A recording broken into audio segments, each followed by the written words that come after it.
कि कुंभकर्ण की पत्नी श्रीमती निद्रा देवी जो हैं वो कथा में थोड़ा गड़बड़ तो करती।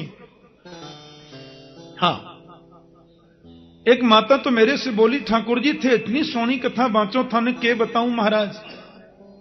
मैंने कहा क्या अच्छा लगता है आपको कथा में? बोले मैं 2-2 गोली नींद की खाऊं तऊ माने नींद को नहीं आवे। थारी कथा में तो बैठते ही माने ऐसी चोखी नींद आवे थाने के बोलूं महाराज। मैंने कहा किसी काम में तुमने मुझे पास तो किया माता। वो जरूर आती हैं। हां, श्रीमती निद्रा। कुंभकर्ण की मृत्यु के बाद में उन्हें बड़ा रोष हुआ और राम जी से बोली आपने मेरे पति को मार दिया, बदला लेकर के मानूंगी। राम ने कहा कैसे लोगी बदला? निद्रा बोली बताओ बैकुंठ में कौन जाता है? राम जी बोले वही जाते हैं जो कथा सुनते हैं। निद्रा बोली यही तो तरीका है, जहां भी कथा हो रही होगी वहां श्रोताओं के सिर पे जाके मैं आसीन हो जाऊंगी। बेचारे व्यास जी कथा सुनाते रहेंगे, श्रोता झोंका लेते रहेंगे। कोई सुनेगा ही नहीं तो बैकुंठ जाएगा ही नहीं, तो खाली गोदाम में तो ताला लगवाना ही पड़ता है ना जी।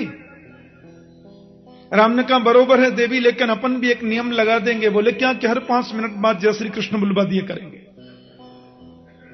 वो जरूर आती है।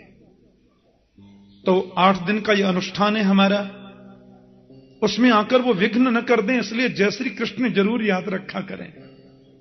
हां, माता के चरणों में बैठे हैं और जय श्री कृष्ण बोलेंगे तो मुझे एनर्जी मिलती रहेगी। बोलो जय श्री कृष्ण। हां, शारीरिक थकान तो होती ही है, लेकिन जय श्री कृष्ण से करंट मिलता है।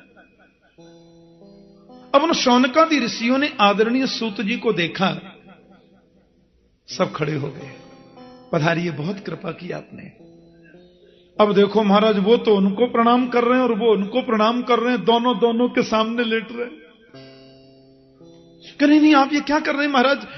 मुझे बहुत शर्म आती है, बड़ा संकोच लगता है। आप लोग सब महान मनीषी हैं, तत्वज्ञ विद्वान हैं, अवस्था में भी मुझसे बहुत बड़े हैं और इस प्रकार से आप मेरा स्वागत करते हैं। एक बात कहूं, संत वही सबसे श्रेष्ठ है जो अपने को कभी संत समझे ही नहीं। ज्ञानी वही सबसे ऊंचा है जो किसी को अज्ञानी न समझे। ज्ञानी वही सबसे ऊंचा है और गुरु वही सबसे उत्तम है जो अपने को कभी गुरु मानता ही नहीं। बोलो जय श्री कृष्ण। धनवृद्धा बलवृद्धा आयुवृद्धा तथैव च ते सर्वे ज्ञानवृद्धस्य किंकराः शिष्य किंकरा। कोई बल में बड़े होते हैं,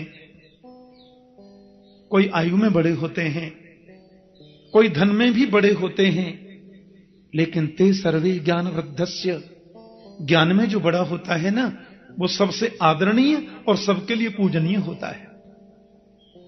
शौनकादि ऋषियों ने बिल्कुल निष्पक्ष भाव से अपने मन की बात सूत जी से कह दी कि अज्ञान अध्वांत विध्वंस कोटि सूर्य समप्रभ सूताख्या ही कथा सारम मम कर्ण रसायनम। मानव के जीवन में जो अज्ञान रूपी अंधकार बैठा है, उस अज्ञान अंधकार को दूर करने के लिए सूत जी आप करोड़ों सूरजों के समान हैं, कोट सूर्य समप्रभ। इसलिए आज आपसे विनम्र निवेदन है, ऐसी कोई कथा हमें बताओ जो कानों के द्वारा अमृत रस का काम करे। मम कर्ण रसायनम। और एक बात आपसे स्पष्ट कह दें, हमें कोई दुख नहीं है और हमने कभी दुख को दुख समझा भी नहीं है, और कदाचित दुख आवे भी तो सूत जी दुख और सुख तो मन की मान्यता है। जिसको हमने मान लिया वो सुख है और जिसको मान लिया वही दुख है। वास्तव में तो सुख भी कुछ नहीं होता और दुख भी कुछ नहीं होता। लेकिन जब संसार के लोगों की ओर हम नजर डालते हैं तो देखते हैं वो दुख को ही सुख मान करके बैठे हैं और वे दुख को दुख मानकर उसमें ज्यादा दुखी हो रहे हैं क्योंकि मान्यता ही दुख को और ज्यादा जन्म देती है। इसलिए हम ऐसी कथा सुनना चाहते हैं जो कथा सुने हम और दुख दूर हो जाए संसार के लोगों का। ऐसी कथा हमें बताओ कि श्रेयसाम यद भवे श्रेयः पावनानां च पावनम कृष्ण प्राप्तिकरम सस्वत साधनम तद्बदादुना। श्रेष्ठ में भी जो परम श्रेष्ठ है, पवित्रों को भी जो परम पवित्र बनाता है, और ऐसी कथा जो गोविंद से मिलाने वाली है। एक बात कहूं, कभी किसी संत के पास में जाकर यह प्रश्न मत करो कि दुकान कैसे चलेगी। किसी भी महापुरुष के पास में जाकर के यह प्रश्न मत करो कि फैक्ट्री में बरकत कैसे होगी। किसी महापुरुष के पास में जाकर यह क्वेश्चन मत करो कि घर में पोता होगा कि नहीं। संतों के पास जाकर तो एक ही प्रश्न करो, गोविंद मिलेगा कि नहीं, कन्हैया की प्राप्ति होगी कि नहीं।